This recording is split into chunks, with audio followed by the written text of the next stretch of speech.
Good afternoon. Today we will discuss about the next topic in drugs acting on cardiovascular system, hematinics and vasoconstrictors. First topic is hematinics and anti-anemic drugs. हेमेटिनिक्स हैं, ये वो agents होते हैं जो blood की quality को improve करने में हेल्प करते हैं।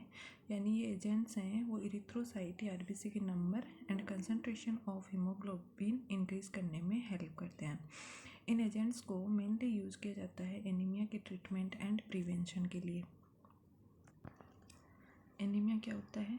एनीमिया एक कंडीशन है जिसमें total amount of RBC and haemoglobin की कंसंट्रेशन है वो ब्लड में डिक्रीज हो जाती है, जिसकी वजह से oxygen carrying capacity of blood है वो डिक्रीज हो जाती है। तो एनीमिया के ट्रीटमेंट एंड प्रिवेंशन के लिए हेमेटिनिक्स को यूज़ किया जाता है। नेक्स्ट है क्लासिफिकेशन ऑफ हेमेटिनिक्स। कुछ मिनरल्स एंड विटामिन्स जो हैं वो आरबीसी के सिंथेसिस, मैच्योरेशन एंड हीमोग्लोबिन के सिंथेसिस में हेल्प करते हैं। तो इन मिनरल्स एंड विटामिन्स की डेफिशिएंसी की वजह से एनीमिया हो जाता है। जैसे मिनरल्स हैं iron, copper and cobalt, and vitamins हैं vitamin B12, folic acids, pyridoxine etcetera. तो इन मिनरल्स एंड विटामिन्स हैं उनको हेमेटिनिक्स की तरह यूज करते हैं। नेक्स्ट है न्यूट्रिशनल एजेंट के अलावा कुछ ग्रोथ फैक्टर्स होते हैं जो बोन मेरो को इरिथ्रोपोइसिस के लिए स्टिमुलेट करते हैं। इरिथ्रोपोइसिस का मतलब होता है इरिथ्रोसाइट का प्रोडक्शन, जैसे इरिथ्रोपोइटिन। फर्स्ट है मिनरल्स। मिनरल्स जैसे आयरन, कॉपर एंड कोबाल्ट हैं उनको हेमेटिनिक्स की तरह यूज़ किया जाता है क्योंकि इनकी डेफिशिएंसी की वजह से एनीमिया हो जाता है। तो जैसे आयरन एंड कॉपर है वो हीमोग्लोबिन के सिंथेसिस के लिए एसेंशियल है, और जो कोबाल्ट होता है वो विटामिन B12 के सिंथेसिस के लिए रिक्वायर्ड है। तो इन मिनरल्स की डेफिशिएंसी की वजह से हीमोग्लोबिन का सिंथेसिस एंड आरबीसी का मैच्योरेशन नहीं हो पाता, जिसकी वजह से ब्लड में हीमोग्लोबिन की concentration and number of RBC है वो डिक्रीज हो जाते हैं और एनीमिया हो जाता है। तो यदि आयरन डेफिशिएंसी की वजह से एनीमिया है तो उस केसेस में आयरन प्रिपरेशंस जैसे ferrous sulphate, ferrous phosphate, ferrous gluconate, ferrous succinate, iron dextran etcetera use किए जाते हैं। नेक्स्ट है कॉपर डेफिशिएंसी एनीमिया है, उसमें कॉपर प्रिपरेशंस यूज़ की जाती है जैसे copper sulphate, copper glycinate. Copper sulphate को फूड में भी यूज़ कर सकते हैं। पिगलेट एनीमिया के ट्रीटमेंट के लिए फेरस एंड कॉपर सल्फेट का कॉम्बिनेशन यूज़ किया जाता है। इसके अलावा ferrous sulphate, copper sulphate and trickles है उसको शाह की टीथ्स पे स्मेयर कर सकते हैं। पिगलेट एनीमिया क्या होता है कि पिगलेट्स में आयरन की डेफिशिएंसी की वजह से जो एनीमिया होता है उसे हम बोलते हैं पिगलेट एनीमिया।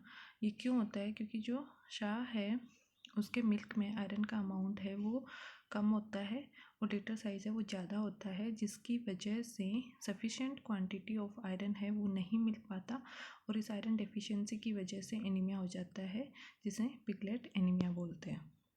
और इसके ट्रीटमेंट के लिए हम फेरस एंड कॉपर सल्फेट है उसका कॉम्बिनेशन यूज किया जाता है। नेक्स्ट है कोबाल्ट डेफिशिएंसी की वजह से जो एनीमिया है उसके लिए कोबाल्ट प्रिपरेशंस जैसे cobalt chloride and sulphate use कर सकते हैं। नेक्स्ट है विटामिन्स। कुछ विटामिन्स जैसे vitamin B12, folic acid, pyridoxine etcetera हैं वो RBC synthesis, haemoglobin synthesis and red cells के मैच्योरेशन में हेल्प करते हैं। तो इनकी डेफिशिएंसी से एनीमिया हो जाता है, इसलिए इन्हें सप्लीमेंट के रूप में प्रोवाइड किया जाता है। विटामिन B12 है ये इरिथ्रोपोइसिस के दौरान न्यूक्लियोप्रोटीन के सिंथेसिस के लिए रिक्वायर्ड है। तो विटामिन B12 की डेफिशिएंसी से पर्नीशियस एनीमिया हो जाता है। इसके लिए साइनाकोबालामीन है वो प्रिपरेशन यूज़ की जाती है।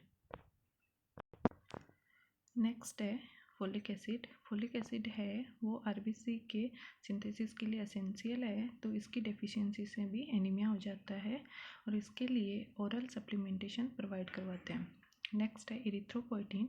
इरिथ्रोपोइटिन है ये एक ग्लाइकोप्रोटीन है जो हाइपोक्सिया के केसेस में किडनी से सिक्रेट किया जाता है। एनीमिया के केसेस में हीमोग्लोबिन की concentration and number of RBC है वो ब्लड में डिक्रीज हो जाती है, जिसकी वजह से ब्लड की ऑक्सीजन कैरिंग कैपेसिटी कम हो जाती है, जिससे हाइपोक्सिया होता है।